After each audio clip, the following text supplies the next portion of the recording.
महाराष्ट्र में ओबीसी के सबसे बड़े नेता माने जाते हैं छगन भुजबल।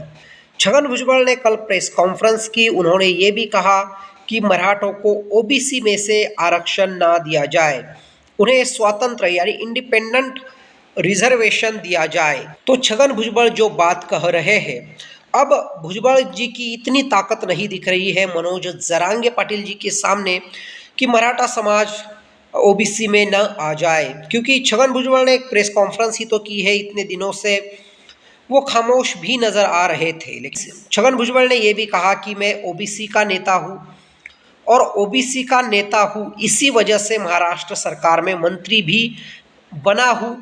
ओबीसी समाज की वजह से ही मैं मंत्री हूं, तो मैं उन्हीं का प्रतिनिधित्व करता हूं और ओबीसी के हक और अधिकार का यदि मनोज जरांगे पाटिल और मराठा समाज की वजह से हनन होता है तो मैं ये बर्दाश्त नहीं करूंगा। ओबीसी समाज ये बर्दाश्त नहीं करेगा। ये बात ओबीसी लीडर छगन भुजबल जी ने कही है।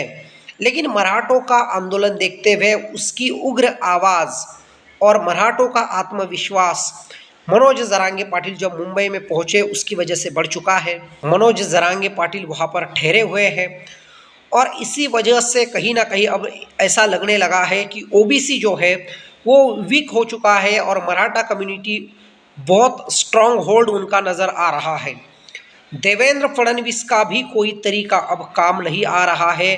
देवेंद्र फडणवीस कई बार अपने भाषणों में ये कह चुके हैं कि ओबीसी आरक्षण का वो सदैव यानी हमेशा बचाव करेंगे, ओबीसी पर कोई भी अन्याय नहीं होने देंगे।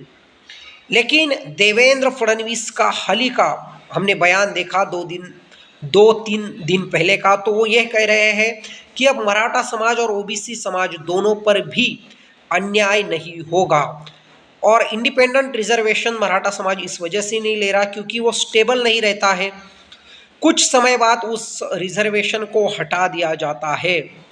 तो इसी वजह से मराठा कम्युनिटी और ओबीसी कम्युनिटी में कोई मैं डिस्क्रिमिनेशन नहीं करना चाहता, यही इरादा देवेंद्र फडणवीस का दिख रहा है। सरकार अब मनोज जरांगे पाटिल जी के आंदोलन के सामने झुकती भी नजर आ रही है। दूसरी तरफ मुंबई यानी अर्थात महाराष्ट्र के हाई कोर्ट ने ये कहा है कि आंदोलन जरांगे पाटिल जी के कंट्रोल के बाहर कभी कभी ऐसा लगता है कि उनके कंट्रोल के बाहर गया हुआ है, तो सबको कंट्रोल किया जाए। उसके साथ ही गवर्नमेंट को भी अब स्थिति को स्टेबल करना ज़रूरी है। तो जो हाई कोर्ट है मुंबई का वो यही कह रहा है कि सब